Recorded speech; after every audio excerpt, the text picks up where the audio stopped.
السلام علیکم ورحمۃ اللہ وبرکاتہ۔ الحمد للہ رب العالمین، والصلاة والسلام على سید المرسلین وعلى آلہ واصحابہ وازواجہ وذریاتہ واہل بیتہ وعترتہ واولیاء امتہ اجمعین، اما بعد، فقد قال الله سبحانه وتعالى في شأن حبيبه تعظيما وتشريفا وتكريما: إن الله وملائكته يصلون على النبي يا أيها الذين آمنوا صلوا عليه وسلموا تسليما. اللهم صل على سيدنا وشفيعنا وحبيبنا ومولانا محمد وعلى آل سيدنا ومولانا محمد وبارك وسلم صلاة وسلاما عليك يا سيدي يا حبيبي يا رسول الله صلى الله تعالى عليك وسلم. محترم ناظرین، مکرم سامعین، اللہ رب العزت کا بے انتہا فضل اور احسان ہے کہ اس نے ہم گنہگاروں کو اپنے حبیب آقا نامدار صلی اللہ علیہ وآلہ وصحبہ وسلم کی مبارک امت میں پیدا فرمایا اور پیدا ہونے کا ہم تمام کو فخر عظیم عنایت فرمایا، اور ماہ رمضان جیسا عظیم مہینہ بھی اللہ تعالیٰ نے ہم سبوں کو سرفراز کیا، اور اس پراش و پرفتن دور میں اس کے اپنے خاص چہیتے بندے اولیاء کرام جن کی نسبت صحبت و تربیت سے ہم سب کو مالا مال کیا، الحمدللہ علی کل حال۔ بزرگوں، آج 14ویں نشست ہے جو الحمدللہ سلسلے وار جاری ہے۔ ماہ رمضان کے اس عظیم موقع پر روزے کے جو مقاصد ہیں اس کے پیچھے جو حکمتیں چھپی ہوئی ہے، اللہ تعالیٰ نے جو حکمتیں رکھا ہے رمضان کے روزوں میں، اس کے متعلق الحمدللہ ہم گفتگو کرتے آ رہے ہیں۔ چنانچہ روزے کا ایک مقصد ہے نفس کا تزکیہ کرنا، نفس کو پاک و صاف کرنا، نفس کی برائیوں سے ہم اپنے آپ کو دور کرنا، جتنی برائیاں نفس کے اندر ہے اسے ختم کرنا، نفس امارہ، نفس لوامہ، نفس ملہمہ، اس کے متعلق آپ گفتگو سن چکے ہیں کہ نفس امارہ ہمیشہ برائیوں کی طرف ترغیب دیتی ہے، نفس لوامہ برائیوں کی طرف عمل کرنے سے ملامت کرتی ہے، اور نفس ملہمہ ایک ایسا نفس ہے اس میں خیر اور شر دونوں باتیں آتی ہے، یعنی خیر کی بھی پہچان پیدا ہوتی ہے، شر کی بھی پہچان پیدا ہوتی ہے، اچھی بری کی تمیز پیدا ہوتی ہے۔ جب ہم تمام تینوں نفوس کے برائیوں سے اپنے آپ کو جب روک لیتے ہیں، نفس کو مزکہ کرتے ہیں، نفس کا تزکیہ کرتے ہیں، تو پھر ہم نفس مطمئنہ کی طرف آگے بڑھتے ہیں۔ اب یہ جو نفس ہے، نفس کا جو تیسرا درجہ ہے، وہ امارہ اور لوامہ اور ملہمہ کے منازل کو عبور کرنے کے بعد اس مقام پر فائز ہوتے ہیں جس کو سورہ قیامہ میں جو اللہ نے فرمایا لا اقسم بالنفس اللوامہ، جو فرمایا کہ ہرگز نہیں میں قسم کھاتا ہوں ملامت کرنے والے نفس کی۔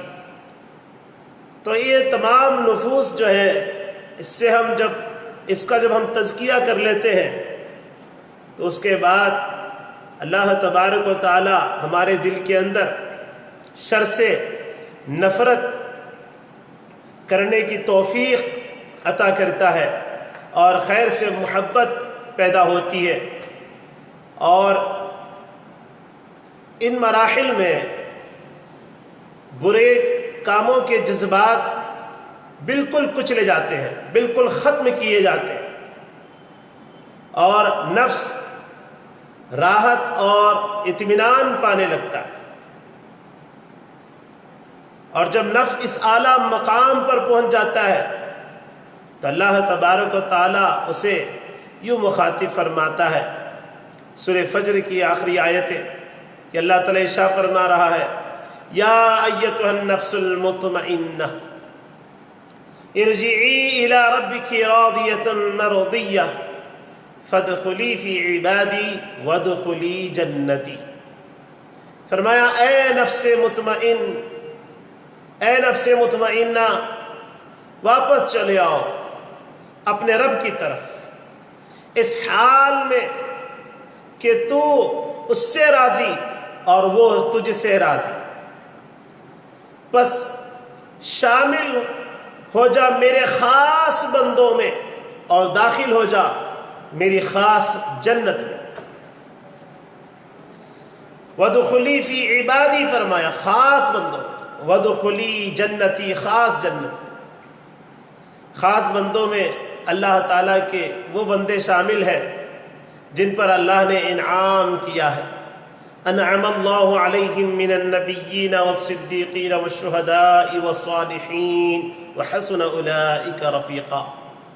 اور یہ انعام یافتہ بندے وہ ہیں جن کے راستے پر چلنے کے لیے ہم نے سورہ فاتحہ میں اللہ تعالیٰ کے بارگاہ میں بارہا یہی تلاوتیں کی ہے. اہدنا الصراط المستقیم کے بعد صراط الذین انعمت علیہم، ان لوگوں کے راستے پر جن پر تو نے انعام کیا. تو انعام یافتہ بندے اللہ کے خاص بندے. اللہ تعالیٰ فرماتا ہے جس نے اپنے نفس کا تزکیہ کر لیا اور نفس مطمئنہ پا لیا تو فرما رہا ہے فادخلی فی عبادی، تو پھر داخل ہو جا میرے خاص بندوں میں. وادخلی جنتی، اور میرے خاص جنت میں داخل ہو جا. خاص جنت سے مراد جس جنت میں اللہ کی دیدار نصیب ہوتی ہے. دیکھیے آپ، جہاد اصغر میں بھی اللہ کی دیدار نصیب ہوتی ہے، جہاد اکبر میں بھی اللہ کی دیدار نصیب ہوتی ہے. جہاد اکبر سے مراد اپنے نفس سے جہاد کرنا، نفس کی تمام برائیوں سے لڑنا اور ان تمام برائیوں کا خاتمہ کر دینا، اور نفس کے اندر سے امارہ کی کیفیت کو، لوامہ کی کیفیت کو، ملہمہ کی کیفیت کو ختم کر دینا اور مطمئنہ کی کیفیت کو ہمیشہ کے لیے برقرار رکھنا. جب نفس مطمئنہ پر سرفراز ہو جاتا ہے بندہ، اللہ تعالیٰ اسے کیا فرما رہا ہے؟ ارجعی الی ربک راضیۃ مرضیہ. پھر یہ نفس راضیہ اور مرضیہ کے مقام پر پہنچتا ہے.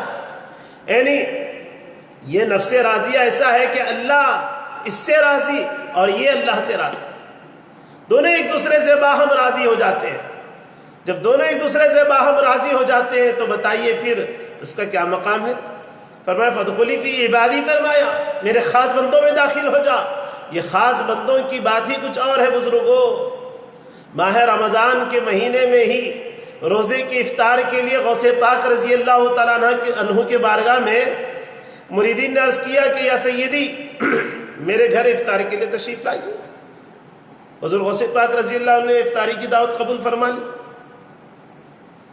اب دعوت دینے والا ایک ہی مرید تھا اگرچہ کہ سب کے نظر میں، لیکن غوث پاک رضی اللہ تعالیٰ عنہ کے بارگاہ میں آ کر لگاتار مریدوں نے دعوتیں دی اور بیک وقت ایک ہی دن کی دعوت. ہر کوئی ایک دن اپنے اپنے گھر دعوت افطار کے لیے غوث پاک رضی اللہ تعالیٰ عنہ کو راضی کروایا. غوث پاک نے فرمایا ٹھیک ہے، آئیں گے آئیں گے آئیں گے. ہر مریدوں سے آپ نے فرمایا ٹھیک ہے آئیں گے. اس کے بعد وہ افطار کا دن گزر گیا. دوسرے دن مریدوں نے آپس میں ایک دوسرے سے کہنے لگے کہ غوث پاک رضی اللہ تعالیٰ عنہ میرے گھر تشریف لائے. تو دوسرا مرید کہا کہ میرے گھر بھی تشریف لائے. تو تیسرا مرید کہا میرے گھر بھی تشریف لائے. ہر مریدوں نے کہا کہ میرے پاس میرے پاس میرے پاس. آپس میں سب ایک دوسرے سے بحث و تکرار کرنے لگے. ارے غوث پاک رضی اللہ تعالیٰ میرے پیر و مرشد میرے آقا، میں نے دعوت افطار پیش کی تھی، آقا میرے گھر تشریف لائے اور دعوت افطار کو قبول فرما کر کے آپ نے دعوت میں شرکت فرمائی، اور آپ رضی اللہ تعالیٰ عنہ میرے گھر میں تشریف لا کر کے ہم پر بڑا احسان فرمایا. یہ میری خوش نصیبی اور خوش قسمت. اسی دوران غوث پاک رضی اللہ عنہ کے صاحبزادے درمیان میں تشریف لا کے دریافت فرماتے ہیں آپ لوگ کس بحث و تکرار میں ہیں؟ تو سب نے کہا کہ دیکھیے میرے گھر آقا تشریف لائے، یہ کہتے ہیں کہ میرے گھر، یہ بھی کہتے ہیں کہ میرے گھر، ہر کوئی کہتے ہیں کہ میرے گھر تشریف لائے. تو صاحبزادہ فرماتے ہیں بابا جان تو کل ہمارے گھر روزہ افطار کیے تھے. تو یہ کیا ہے؟ یہ کیسا مقام ہے؟ غوث پاک رضی اللہ تعالیٰ عنہ جس جسم کو رکھتے ہیں وہ جسم تو ایک ہی ہے، لیکن پھر ہر ایک مریدین کے گھر آپ جو پہنچتے ہیں یہ کیا ہے؟ جسم کثیف ہے لیکن روح لطیف ہے۔ یہ اس کے اندر گہرائی کی بہت سی باتیں ہیں، وہ ہم یہاں نہیں کہتے، اور یہاں پر کہنے سے نہ آپ کو سمجھ میں آئے گی، نہ میں آپ کو یہاں سمجھا سکوں گا، کیونکہ میں سمجھاؤں گا آپ نہیں سمجھ پائیں گے، سوالات پیدا ہوں گے، اور غیر ضروری کیا کہتے ہیں بدعقیدگی کے ہم شکار ہو جائیں گے۔ حالانکہ ہمارا عقیدہ اعلیٰ ہے، ہم اہل سنت والجماعت سے وابستہ ہے۔ اولیاء کرام کی شان کیا ہے، ان کی عظمتیں کیا ہے ہم جانتے ہیں، اور اس پر ہم ایمان بھی لائے ہوئے، ہمارا عقیدہ کامل بھی ہے۔ جب اولیاء کرام کی عظمتوں کو ہم مانتے ہیں تو پھر انبیاء و مرسلین کا کیا کہنا، اور سارے سردار، سارے نبیوں کے سردار ہمارے آقا رحمت للعالمین صلی اللہ علیہ وسلم کی عظمت و رفعت کے کیا کہنا۔ تو بزرگوں، یہ وہ مقام ہے جب نفس کا تزکیہ کرنے کے بعد انسان نفس مطمئنہ کے مقام پر پہنچ جاتا ہے۔ اپنے نفس کو جب مطمئنہ بنا لیتا ہے، امارہ سے نکل کر، لوامہ سے نکل کر، ملہمہ سے نکل کر جب مطمئنہ ہو جاتا ہے اس کا نفس، تو پھر اسے یہ مقام حاصل ہوتا ہے، اسے مقام نصیب ہوتا ہے۔ یہ ہمیں سمجھ میں نہیں آتا، میں اس کو دھیرے سے آسانی کے ساتھ سمجھانے کی کوشش کروں گا، آپ حضرات سمجھنا چاہیے۔ بس یاد رکھیے جو کچھ بھی یہاں سمجھایا جا رہا ہے یہ سرسری ہے، اور اس کے پیچھے ایک تشنگی ضرور باقی رہے گی، وہ میرے لیے بھی، آپ کے لیے بھی، ہر ایک کے لیے تشنگی باقی رہے گی۔ وہ کیا ہے؟ ہم کو ایک پیر کامل کی نسبت لازمی ہے، ایک مرشد برحق کی نسبت ہمیں لازمی ہے۔ جب تک ہم ان کی نسبت سے صحبت یافتہ نہیں ہو پائیں گے، ان کی نسبت سے جب تک ہم وابستہ نہیں ہوں گے، یہ گرہ نہیں کھلے گی، یہ گیٹھیا، یہ گرہ نہیں کھلنے والی ہے۔ یہ کیا ہے حقیقت اس کے پیچھے ہمیں سمجھ میں نہیں آئے گی۔ یہی تو راز ہے، من عرف نفسہ فقد عرف ربہ، جس نے اپنے نفس کو پہچانا اس نے اپنے رب کو پہچانا۔ تو نفس کو پہچاننا ہے، پہچان کر اس کی ساری برائیوں کو ختم کرنا ہے۔ روزہ نفس کو پہچاننے کا ذریعہ ہے، روزہ نفس کا تزکیہ کرنے کا ایک ذریعہ ہے، لیکن یہی روزہ رکھتے ہوئے ہم برائیوں سے اپنے آپ کو روکنے کی بارہا کوشش کرتے ہیں، لیکن کچھ حد تک ہم کوشش میں کامیاب ہیں اور کچھ حد تک ہم ناکام بھی ہیں۔ وہ ناکامی کی وجہ کیا ہے؟ نفس ہم پر غالب ہے، نفس ہمارے اوپر غالب ہے، تو اس کے غلبے سے ہم روکنا کیسے؟ روکنے کے لیے نسبت کام آتی ہے، جی ان کی توجہ، ان کی نسبت، ان کا فیضان جب تک ہمیں حاصل نہیں ہوگا ہم نفس کے غالب ہونے سے بچ نہیں سکتے۔ نفس کو غالب ہونے سے روکنے کے لیے صرف نسبت ہی کام آتی ہے۔ تو یہ نفس مطمئنہ ایک ایسا نفس ہے کہ نفس کے اس مقام پر جب بندہ پہنچ جاتا ہے تو پھر دنیا ختم ہو جاتی ہے، اللہ کی قربت اور بھی مزید تر قریب تر ہو جاتی ہے، اور محبوب حقیقی کے قرب اور وصال کی منزلیں قریب ہو جاتی ہیں، قریب تر دکھائی دینے لگتی ہے، اور اللہ تعالیٰ کی اس حضوری میں حاضری کا احساس بڑھتا چلا جاتا ہے، اور کیفیت حضوری کا یہ عالم ہوتا ہے کہ وہ عالم مزید مفید تر اور دوام پذیر ہونے لگتی ہے۔ پھر اللہ تعالیٰ بندے کو اپنی دوستی کے حلقے میں شامل فرما لیتا ہے، اور شامل کر کے بلانے لگتا ہے کہ اے نفس مطمئنہ قریب آ جا، اے اطمینان کے نفس رکھنے والے، اے اطمینان نفس کے رکھنے والے، تو قریب آ جا۔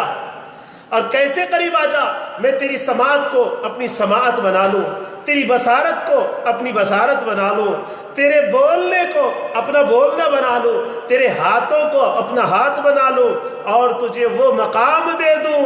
کیا ہے، کیا کہتا ہے اللہ تعالیٰ کہ خدا بندے سے خود پوچھے بتا تیری رضا کیا ہے، بتا تیری رضا کیا ہے، مجھ سے اتنا قریب ہو جا، اتنا قریب ہو جا، اتنا قریب ہو جا کہ خالق اور مخلوق کا فرق تو باقی رہے، لیکن تو اپنی ذات کو میری ذات میں اور اپنے ارادوں کو میرے ارادوں میں یوں گم اور فنا کر دے کہ تیرے اندر اپنے ہونے کا احساس باقی نہ رہے، یہ احساس باقی نہ رہے۔